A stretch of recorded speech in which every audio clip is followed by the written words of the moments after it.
Finally চলে এলাম 2025 সালে সদ্য মুক্তি পাওয়া অ্যাকশন থ্রিলার মুভি থান্ডেলের মুভির এক্সপ্লেশন নিয়ে। থান্ডেল মানেই হচ্ছে নেতা। এই মুভিতে দেখানো হয়েছে একদল ভারতীয় জেলে যারা কিনা গভীর সমুদ্রে মাছ শিকার করতে গিয়ে ভয়ঙ্কর ঝড়ের কবলে পড়ে আকস্মিকভাবে তারা আন্তর্জাতিক সমুদ্র সীমা অতিক্রম করে পাকিস্তানের সমুদ্র সীমায় প্রবেশ করে। আর এই কারণে পাকিস্তানি কোস্ট গার্ড তাদেরকে আটক করে পাকিস্তানে নিয়ে যায়। তারপর তাদেরকে পাকিস্তানের কারাগারে বন্দী রাখা হয় আর সেখানে তাদের উপর ভয়ঙ্কর অত্যাচার আর নির্যাতন চালাতে থাকে। ফলে তার ও তার ফ্যামিলিতে কি মারাত্মকভাবে ক্ষতিগ্রস্ত হয় সেটাই দেখবো আজকের এই মুভিতে। তাছাড়া জেলেদের জীবন সম্পর্কে সুন্দরভাবে তুলে ধরা হয়েছে এই মুভিতে। তারা তাদের নিজের জীবনে মায়া ত্যাগ করে পরিবারের আর্থিক অনটন অভাব দূর করার জন্য তারা উত্তর সমুদ্রে পাড়ি দিয়ে কীভাবে দিনের পর দিন মাছ শিকার করতে যায়, এই সমস্ত জিনিস সুন্দর করে তুলে ধরা হয়েছে এই মুভিতে। চলো আর কথা না বাড়িয়ে শুরু করে দিই আজকের এই অসাধারণ মুভির এক্সপ্লেশন। আর মুভি শুরু করার আগে দয়া করে চ্যানেলটিতে সাবস্ক্রাইব করে দিও প্লিজ। মুভির শুরুতেই আমরা সত্যাকে দেখতে পাই যে কিনা রাজুর উপর অভিমান করে ট্রেন স্টেশনের একটি বেঞ্চে ঘন্টার পর ঘন্টা বসে আছে। আসলে রাজু ছিল একজন জেলে যে কিনা গভীর সমুদ্রে মাছ শিকার করতে 1 মাসের জন্য চলে যায়। সে রাজুকে অনেক বেশি ভালোবাসত, কিন্তু গভীর সমুদ্রে জেলেদের জীবন ছিল একেবারে অনিশ্চিত। আর এই কারণে সে রাজুকে মাছ ধরতে যেতে নিষেধ করেছিল। কিন্তু রাজু তার কথা না শুনে গভীর সমুদ্রে মাছ শিকার করতে চলে যায়। আর এই কারণে সে সেখানে রাগ করে বসে থাকে। তার বাবা তাকে খুঁজতে খুঁজতে সেই ট্রেন স্টেশনে চলে আসে এবং তাকে বুঝিয়ে বাড়িতে নিয়ে যায়। সত্য রাজুর সাথে কাটানো সেই পুরনো স্মৃতিগুলো এক এক করে মনে করতে থাকে। আর সেই সমস্ত স্মৃতিগুলো মনে করে সে কান্নায় ভেঙে পড়ে। আসলে স্মৃতিগুলো এমনই যা কখনো ভোলা যায় না। তাছাড়া সত্যর বাবাও চায় না তার মেয়েকে কোনো জেলের সাথে বিয়ে দিতে, কারণ সে যখন জেলে ছিল ঠিক সেই সময় সে যখন মাছ ধরে বাড়িতে ফিরে আসে তখন সে এসে দেখে তার স্ত্রী অনেক আগেই মারা গেছে। আর সে ছোট্ট সত্যকে যে কিনা তার পাশের বাড়ির কাকিমা দেখাশোনা করতেছে। তাছাড়া রাজুর বাবা যে কিনা মাছ শিকার করতে গিয়ে মারা গেছে। আর এই কারণে তার বাবা চায় তার মেয়ের পরিণতি যেন রাজুর মায়ের মতো না হয়। কিন্তু সত্য যেহেতু রাজুকে ভালোবাসতো আর এই কারণে সে তাকে কোনো কিছু বলতেও পারতো না, কারণ ছোটবেলায় তার মা মারা গেছে। অন্যদিকে রাজু তার কথা না শোনার কারণে সে তার উপর রাগ করে তার বাবাকে তার জন্য পাত্র দেখতে বলে। আর এটা শোনার পর তার বাবা একেবারেই অবাক হয়ে যায়, কারণ সে রাজুকে অনেক বেশি ভালোবাসতো। তারপর তার বাবা তার কথা মতো সেখানে একটি পাত্রকে পছন্দ করে যে কিনা একটি ব্যাংকে চাকরি করতো। ছেলেটি তাকে দেখে পছন্দ করে ফেলে, কারণ সে ছিল অনেক বেশি সুন্দর। তারপর তারা দুজন যখন একান্তভাবে কথা বলতে যায় ঠিক সেই সময় সত্য সে রাজু সম্পর্কে বলতে থাকে যে কিনা তার চাচার ট্রলারে গভীর সমুদ্রে মাছ শিকার করতে যেত। তারা কষ্ট করে সমুদ্রে মাছ ধরলেও কিছু লোকদেরকে চাঁদা দিতে হতো। আর তারা যদি তাদেরকে টাকা না দিত তাহলে তারা মাছ নিয়ে যেত, নয়তো তাদেরকে মারধর করতো। আর এই সমস্ত ঘটনা দেখে রাজু কোনোভাবেই মেনে নিতে পারছিল না, কারণ রাজু ছিল অন্যের প্রতিবাদকারী। আর এই কারণে সেখানে থাকা সমস্ত লোকজনকে এক এক করে মারতে থাকে। তারপর তাদেরকে মেরে সেখান থেকে ভাগিয়ে দেয়, যাতে করে তারা আর কোনো দিনও তাদের কাছ থেকে টাকা তোলার সাহস না পায়। আর সমুদ্রে সবসময়ই নেটওয়ার্কের সমস্যা ছিল। যখনই সময় পেত তখনই রাজু সত্যাকে ফোন দিত। সত্য তার ফোনের অপেক্ষায় ঘন্টার পর ঘন্টা বসে থাকতো আর সমুদ্রে ঘটে যাওয়া সমস্ত ঘটনায় সে সত্যাকে জানাতো। তারপর তারা মাছ বিক্রি করার জন্য ঘাটে নিয়ে আসতো। অন্যদিকে সত্য যে কিনা দিনের পর দিন রাজুর জন্য অপেক্ষা করত কবে 1 মাস শেষ হবে। 1 মাস পর রাজু চলে আসলে প্রথমে সে সত্যার সাথে দেখা করত। তারপর তারা মাত্র কয়েকদিনের জন্য বাড়িতে আসতো। আর এই কয়েকদিনই সে সত্যার সাথে সময় কাটাতো। আর সেই সময়গুলো ছিল সত্যার জীবনের সবচেয়ে সুন্দরতম মুহূর্ত। তাছাড়া একদিন তাদের গ্রামের বাইরে কিছু লোকেরা এসে গরিব অশিক্ষিত মানুষদের টিপসই নিয়ে তাদের জমি দখল করে সেখানে অবৈধ কলকারখানা গড়ে তোলার জন্য সরকারকে ঘুষ দিত। আর রাজুর চাচা যেহেতু ঠান্ডেল ছিল আর এই কারণে সে সেখানে গিয়ে কিছু বললে তাকে অপমান করে সেখান থেকে বের করে দেয়। কিন্তু সে ঠান্ডেল হওয়া সত্ত্বেও কিছু বলতে পারছিল না, মুখ বুজে সহ্য করে চলে আসে। আর এই অপমান সে কোনোভাবে মেনে নিতে পারছিল না। আর এই সমস্ত ঘটনা যখন রাজু জানতে পারে ঠিক সেই সময় রাজু সেখানে চলে যায় আর সেই সমস্ত লোকদেরকে মেরে সেখান থেকে বিদায় করে দেয়। তারপর সে তাদেরকে বলতে থাকে সমুদ্র হচ্ছে তার মায়ের মতো, আর কেউ যদি সমুদ্র দখল করতে চায় তাহলে সবার আগে তাদের সাথে লড়াই করতে হবে। অন্যদিকে রাজুর একের পর এক বীরত্ব আর সাহস দেখে তার চাচা তাকে গ্রামের থান্ডেল বানিয়ে দেয়। আর তার মতো একজন থান্ডেল পেয়ে গ্রামের সকল মানুষ অনেক বেশি খুশি হয়ে যায়। তার কিছুদিন পরে সে আবার সত্যাকে না জানিয়ে গভীর সমুদ্রে মাছ শিকার করতে চলে যায়। ঠিক কিছুদিন পরে হঠাৎ সেখানে এক জেলে যে কিনা চিকিৎসার অভাবে গভীর সমুদ্রেই মারা যায়। আর এটা দেখার পর সত্য অনেক বেশি কষ্ট পায় এবং সে কান্নায় ভেঙে পড়ে। আর মনে মনে ভাবতে থাকে এটা যদি রাজুর সাথে ঘটে।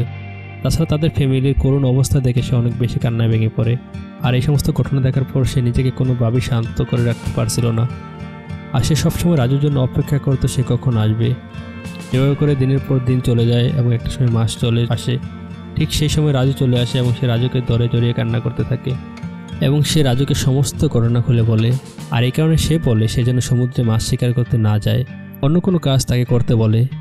কিন্তু রাজু তাকে বলে মৃত্যু যখন সময় আসবে মৃত্যু আসবেই, কাজে মৃত্যুর উপর তার কোনো হাত নেই। তাছাড়া তারা প্রজন্মের পর প্রজন্ম এই সমুদ্রের উপরে নির্ভরশীল, সে কোনোভাবেই এটার হাল ছাড়তে পারবে না। তাছাড়া গ্রামের মানুষ যেহেতু তাকে থান্ডেল বানিয়েছে, আর এই কারণে সে মানুষদের সম্মান রক্ষার্থে সেই কাজ করবেই। অন্যদিকে সত্তা সে কোনো কথা না বলে চুপচাপ বসে আছে, আর এই কারণে রাজু তার মন ভালো করতে সেদিন তার কাছে ওয়াদা করে যে সে আর সমুদ্রে যাবে না। এভাবে করে কয়েকদিন কেটে যায়, আর সত্ত্বেও তার সাথে অনেক সুন্দর সুন্দর মুহূর্ত উপভোগ করতে থাকে। তারপর রাজুর সহযোগীরা রাজুকে ফোন দেয় এবং বলে যে কালকে সকালে তারা মাছ শিকার করতে যাবে। পরদিন সকালে রাজু সত্তাকে না জানিয়ে মাছ ধরার জন্য চলে যায়। সত্য যখন ঘুম ভাঙে তখন সে বুঝতে পারে রাজু মাছ ধরার জন্য চলে গেছে, আর এই কারণে সে তাড়াতাড়ি করে দৌড়ে ট্রেন স্টেশনে চলে যায়, কারণ সে রাজুকে কোনোভাবেই হারাতে চায় না। অন্যদিকে সেদিন মারা যাওয়া সেই লোকটা ছোট্ট ছেলেটাকেও জীবিকার তাগিদে মাছ শিকার করতে রাজু ভরসা সেখানে পাঠিয়ে দেয়। তাছাড়া সেখানে আরও 22টি পরিবার ছিল যারা কিনা সবাই সেই রাজুর উপর নির্ভরশীল হয়ে সেই সমুদ্রে চলে যায়। ঠিক কিছুক্ষণ পরে সত্তা সেখানে চলে আসে এবং সে রাজুকে মাছ শিকার করতে যেতে নিষেধ করে, কিন্তু রাজু বলে গ্রামের সবাই তাকে থান্ডার বানিয়েছে, কাজে 20টি পরিবারের দায়িত্ব তার উপর। সে যদি মাছ শিকার করতে না যায় তাহলে পরিবারের সবাই অভাব অনটনে মারা যাবে, আর এই কারণে তাকে সেখানে যেতেই হবে। তারপর ট্রেন ছেড়ে দেয়। রাজু কোনো উপায় না দেখিয়ে সে ট্রেনে উঠে পড়ে, আর এই কারণে সে রাগ করে ট্রেনে বসে থাকে, যা আমরা মুভির শুরুতেই দেখেছিলাম। অন্যদিকে সে ছেলেটিকে বলতেছে সে আসলে রাজুকেই ভালোবাসে, কিন্তু তার বাবা চায় না তার মেয়েকে কোনো জেলের সাথে বিয়ে দিতে, আর এই কারণে সে বাধ্য হয়ে তাকে বিয়ে করার জন্য রাজি হয়। অন্যদিকে রাজু সে কিনা সত্তাকে দিনের পর দিন ফোন দিচ্ছিল, কিন্তু সত্তা রাজুর উপর রাগ করে সে তার ফোন রিসিভ করতেছিল না। রাজু তার সাথে কথা বলার জন্য একেবারেই পাগল হয়ে যায়, আর এই কারণে সে তাকে বারবার করে ফোন দিচ্ছিল, কিন্তু সে চুপ করে বসে থাকে, কারোর সাথেই কথা বলে না। আর এভাবে করে দিনের পর দিন চলে যাচ্ছিল। কিছুদিন পর হঠাৎ করে সমুদ্রে এক বিশাল ঝড়ের সৃষ্টি হয়, আর সেই ঝড়ের কবলে তাদের জাহাজও পড়ে যায়। সেই ঝড় এতটাই ভয়ঙ্কর আর এতটাই প্রলয়ঙ্করী ছিল যে তারা কোনোভাবেই সেই ঝড়ের সাথে পেরে উঠতে পারছিল না। ঢেউয়ের বাড়িতে তারা ভুলক্রমে তাদের সমুদ্র সীমায় পাড়ি দিয়ে পাকিস্তান সমুদ্র সীমায় প্রবেশ করে। অন্যদিকে পাকিস্তানি কোস্টগার্ড তারা হয়েছিল, তারা ইচ্ছা করে সেখানে প্রবেশ করেছে, আর এই কারণে তারা তাদেরকে আটক করে পাকিস্তানে নিয়ে যায়। তারপর তাদেরকে পাকিস্তানে জেলে বন্দি করে রাখা হয়। সেখানে কয়েদিরা তাদের উপর অত্যাচার আর নির্যাতন চালাতে থাকে, যেখানে তাদেরকে জোর করে সম্মান দিতে বলে এবং সেই ছোট্ট ছেলেটিকে খতনা করে দেয়। তাছাড়া তারা যেই পানিতে গোসল করতো সেই পানিতে তারা মুতে যেত, যাতে করে তারা গোসল করতে না পারে। আর এই সমস্ত ঘটনা তারা পত্রের মাধ্যমে তাদের ফ্যামিলিতে জানাতো। অন্যদিকে তারা সবাই যেহেতু বন্দী হয়ে আছে, আর এই কারণে তাদের কোনো আয়ের উৎস না থাকার কারণে তারা অভাব অনটনে দিন পার করতেছিল। অন্যদিকে তারা দোকানে গিয়ে কিছু বাকি চাইলে দোকানদাররা তাদেরকে বাকি না দিয়ে তাদের সাথে খারাপ ব্যবহার করত, আর এই কারণে তারা অনেকেই না খেয়ে দিন পার করত। আর এই সমস্ত ঘটনা যখন সত্য দেখতে পায় তখন সে আরও অনেক বেশি কষ্ট পায়। সে রাজুর কাছে একদিন শুনতেছিল যে গুজরাটের একটি উপকূলীয় শহরে যারা কিনা সে মাছ ব্যবসায়ীর কাছ থেকে টাকা পায়, আর এই কারণে সে বুঝতে পারে সে যদি সেই সমস্ত টাকা আনতে পারে তাহলে তাদের ফ্যামিলিতে সবাই ভালো মতো দিনযাপন পার করতে পারবে। আর এই কারণে সেই ছেলেটিকে নিয়ে সে গুজরাটের উদ্দেশ্যে রওনা হয়। তারপর সে যখন টাকা আনতে যায় সেই লোকটি তাকে টাকা না দিয়ে তার পরিবর্তে তাকে অপমান করতে থাকে, আর সে কোনো উপায় না দেখে সেখানে রুম থেকে বেরিয়ে বাইরে এসে প্রতিবাদ করতে থাকে। আর এভাবে করে সে সেখানে সারা দিন রাত সেখানে বসে থাকে। পরের দিন সকালে জেলেরা তার সাক্ষাৎকারতা প্রকাশ করে। সেখানে সমস্ত জেলেরা তাদের কাজকর্ম রেখে সেখানে তার সাথে যোগ দেয় এবং বিক্ষোভে অংশগ্রহণ করে। অন্যদিকে এই সমস্ত ঘটনা যখন পুরো ভারতবর্ষে ছড়িয়ে পড়ে, ঠিক সেই সময় উপর সেই লোকটির কাঁধে চাপ আসে, আর সেই লোকটি বাধ্য হয়ে সেদিন তাদের সমস্ত টাকা পরিশোধ করে দেয়। তারপর সে টাকা নিয়ে গ্রামে চলে আসদেরকে সমস্ত টাকা বিলিয়ে দেয়, আর এই সমস্ত টাকা পেয়ে অনেক বেশি খুশি হয়ে যায় এবং গ্রামের মানুষগুলো তাদের অভাব অনটন দূর করতে থাকে, আর টাকা পেয়ে তারা তাদের সমস্ত সমস্যা দূর করতে থাকে। আর এই সমস্ত ঘটনা যখন তারা পত্রের মাধ্যমে জানতে পারে তখন জেলে থাকে সবাই অনেক বেশি খুশি হয়ে যায়। অন্যদিকে তারা সেই রাজ্যের মুখ্যমন্ত্রীকে বললেও সে তাদের কোনো কথাই পাত্তা দিত না। তারপর একদিন সে হঠাৎ করে দিল্লিতে চলে যায়, আর সেখানে সে মিনিস্টারের সাথে কথা বলে। তারপর তারা কূটনৈতিক প্রচেষ্টায় তারা তাদেরকে ছাড়িয়ে আনতে সম্মত হয়, কিন্তু তারা যখন এই সমস্ত ঘটনা শুনতে পায় তখন তারা অনেক বেশি খুশি হয়ে যায়। তারপর তাদের গ্রামে আনন্দের জোয়ার বাজতে থাকে। অন্যদিকে রাজুরা যখন এই সমস্ত ঘটনা টিভিতে দেখতেছিল তারাও অনেক বেশি খুশি হয়ে যায়। তারপর তাদেরকে যখন আদালতে তোলা হয় ঠিক সেই সময় ঘটে এক বিপত্তি, কারণ তারা আদালত যখন তাদেরকে রায় দিবে ঠিক সেই সময় তারা শুনতে কাশ্মীরের 370 ধারা বাতিল করেছে, আর এই কারণে পুরো পাকিস্তান জুড়ে বিক্ষোভ শুরু হতে থাকে। অন্যদিকে পাকিস্তানের সাথে ভারতের বিরোধিতার কারণে তাদেরকে সেদিন না ছেড়ে তাদেরকে কারাগারে আবার প্রেরণ করে। তারপর তাদেরকে যখন কারাগারে নিয়ে যাওয়া হচ্ছিল ঠিক সেই পাঁচটি পুরোটি জ্বালিয়ে দেওয়ার চেষ্টা করে, কিন্তু তারা কোনো রকম করে দৌড়ে সেখান থেকে পালিয়ে যায়। অন্যদিকে পুলিশরা সবাই অনেক বেশি ভয় পেয়ে যায়। তারা যদি কোনো রকম করে পাকিস্তান থেকে পালিয়ে ভারতে চলে যায় তাহলে তাদের চাকরি একটাও থাকবে না। আর এই কারণে তারা কারাগারে বসে বসে ভাবতেছিল।